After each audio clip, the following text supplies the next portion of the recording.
Let's see how you do under pressure. I've been wanting this forever. I've been in the field with whatever they throw at me. Brush it off, pick myself up, moving on to the better. Hey. Ain't no errors, baby, it's a new era. I wake up early, feeling rich like I'm Kesha. I get to the paper, boy. Extra. What's happening, guys? This is Lucy Polgar from Fight Division here with Alfie Ponting. Actually, can I just turn you around because he is repping the new Fight Division merch, so we don't get paid overtime. Fight Division, absolutely love that. Looks really sick on you, but we are here to talk about you and your fighting. So congratulations. I've not seen you since you got back from Australia, so massive congratulations. Just tell us all the belt that you won. The Khanom Tom W.B.C belt. In Australia as well, like how amazing that you're getting to travel the world and be on these massive stages, getting these massive belts. How are you feeling about it all? Yeah, it's unreal. Yeah, that's really it. I've just said the same to Emma because, like, obviously, you're so young as well, and you're actually like traveling the world, like living the dream. Like some people are like, you know, young fighters watching this and thinking, oh my God, like how do I do that? Like, take us back to like the very beginning, like where you first started. Because obviously, looking where you're at now, if somebody's watching this thinking, how do I get where he's at? Like, talk us back to the beginning for us. Yeah, so at the beginning, obviously complete beginner, walked into the gym.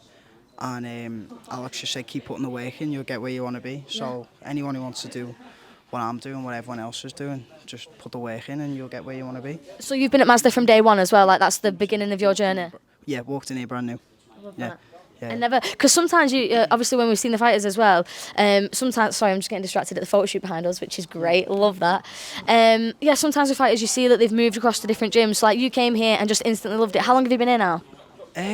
I think it's about 2.5 years. I had my first fight October 21, so yeah, so just under 3 years, really. Like what you've achieved in 2.5 years is absolutely insane. I've just said the same to Emma. Do you ever look back and just think, because when you're living it day to day, you sort of don't see it, and then you get to these big moments, and you must be sat there now with the belt thinking, oh my God, like 3 years ago, I was like nothing into comparison in the level that you're at now. It's just insane. Yeah. No, I didn't think I'd get to where I am. Not this quick anyway. Yeah. Maybe I thought maybe like another 4. I don't know. I didn't have a clue. Didn't even know WBC belts were a thing. Yeah. So to have 2 now, it's just. So at what point then? Because obviously, like I think we all do that when we're going to a gym or we're going, go into a new sport. You don't really know like the depth and how far you can go with it, or the opportunities that it brings. So like, at what point did you think, oh, actually, I can make a life out of this? Like this could be like a full-time thing for me. Like how long into training were you when you thought, I want to go for these belts? I know what a W.B.C title is. I want that. I'm not too sure really. The opportunities just came. When I left school, I wanted to join the Marines. I was going to go straight off and join the Marines, but Alex thought, he was like, just give it. He was like, give it 2 years in the fighting, see where you are, and if you're not anywhere, then go. Do you know what I mean? And obviously, like I've given 2 years, and I'm not going to go. Obviously, yeah. Do you know what I mean? I'm not going to leave it. 100%. And for those obviously who are looking to get into it, like how hard is it to get on board like with the sponsors and the financial side of it? Because a lot of people are looking thinking, I'd love to do it, but how do I do that full time, like, without the finances behind it? What was the question? Sorry. It's like so how do you go about like getting your sponsors and financing the dream? I'll be honest, my sponsors sort of just come to me. I've got Concordia Clinic, they're one of my main sponsors. They just give me everything for free. Tape Tender's another huge sponsor. When I fought in RWS, they come up to me in the crowd. Oh, wow. When I was sat in the crowd watching Joe Ryan, and he was like, "We'd love to help you out and sponsor you." So they help me with anything I need financially. Yeah, they're huge over in Thailand. I've got a few people who help me.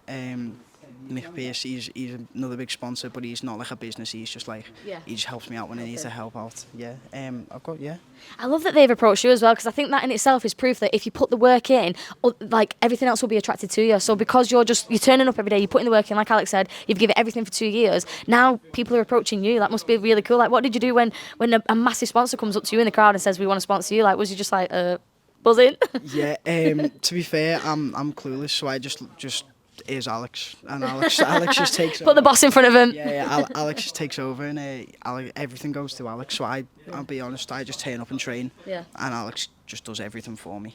Do you know what? That is the beauty of Alex and the beauty of this gym, though, is that like it is, and I say this time and time again, every time I come here, it is a proper family, and he does really look after you all. So like, it's so lovely that you've got that trust as the fighter to just be like, I don't need to worry about that sort of stuff. It must take a lot of the pressure off knowing that he's dealing with the business side of it. Yeah, 100%. And it just lets you to focus on the fighting, which is what we want. So talking about your fighting, talk to me about Australia, because I've just been chatting to Emma about like the difference in weather. Like obviously in the north of England, like we just deal with cold and rain all the time. So like, what was it like going fighting in Australia? Well, I was a little bit disappointed with the weather, to be fair. Oh, really? Was it not good? Because I've got a mate who lives there, and it was the whole week before we was there, it was 45 every day, and we got there, and it was like 25 and cloudy.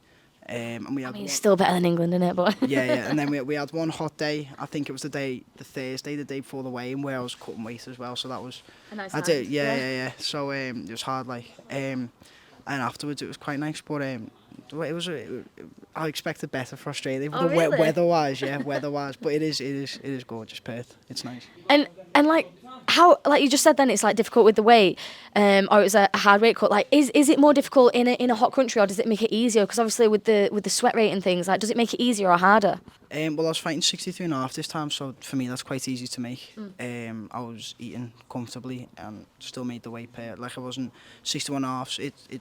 I can make it, but it's not a struggle. But I've got to put a lot more work in. Yeah. Like 63.5, it's comfortable. I can make it comfortable. So when I fought in Australia, it was 63.5. It was easy. It was easy. And do you get like, I don't know if it's like much say is the right phrase, but like how much control do you have over the weight of the fights that you get? It's like, are you able to say like, I just want to fight at 63.5, or is it just a case of if somebody comes in heavier or lower, you've just got to take around that? I'll be honest, Alex just pulls me into the office and says, well, you're fighting this date, 16.5, this opponent, you're right. I just go, yeah, and then it's on. And no matter what Alex says, so like say if Alex pulls you in the office now and says, oh, you've got one at 60 or 65 or like whatever number he says, like, are you of a mindset of like, right, if he says I can do it, I can do it? Yeah. So if he were to match me at 65, I've never fought at 65, but I've got trust in him that it's the right conditions, the right opponent. Do you know what I mean? It's not. I'm not fighting against someone who's cutting from 75 kilo. Do you know what I mean? So I walk around like 68, 69.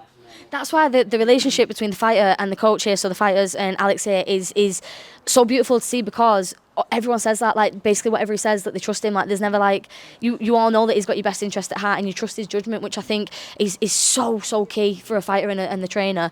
Talk to us, what have you got coming up next then? Have you got any fights locked in? Has Alex been on the paperwork for the next lot? Look at him looking around now, like, can I say? Should I say? Yes, go on. 18th of May, I'm back in Australia. I'm fighting Luca Falco for the world title. Oh my God. That's what we've got so far this year. Love. So how are you feeling about that? Are you feeling confident? You've just come off a win. Are you straight back in camp now? Yeah. I think I'm 9 weeks out. So yeah, back in camp. Yeah. And to be going back to Australia as well, so like hopefully this time the weather's better for you. As I asked Emma the same, so like what would you do differently this time if you went? Was there anything? Emma said the first time she went to Thailand, she feel like she made like a couple of mistakes and, you know, maybe got a little bit distracted. Like, is there anything from your first experience of Australia that you would change when you're going back now for the world title?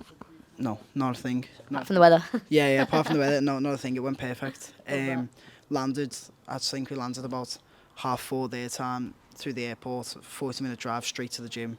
Train, sprints. Oh, right, straight after the flight as well, because that's some travel, that. Yeah, we didn't go to the hotel. Straight to the gym. Train, sprints. Went back to the hotel, fell asleep. Woke up the next morning. We was on their time already. So and then carried on training. I mean, I can't believe how casually you've just blitzed through that you did that flight from England to Australia and then just went straight to the gym. Yeah, no, it was hard work. Like, it wasn't good. Love it. The mind of a fighter is just like something else, isn't it? I absolutely love it. Well, I feel like we've got an exclusive there. So we've got the world title coming up. I'm very excited to see you on that. Thank you so much for coming chatting to us and for repping our merch as well. Thank you. See you soon. Let's see how you do under pressure. I've been wanting this forever. I've been in the field with whatever they throw at me. Brush it off, pick myself up, moving on to the better. Hey. Ain't no errors, baby, it's a new era. I wake up early feeling rich like I'm Kesha. I get to the paper.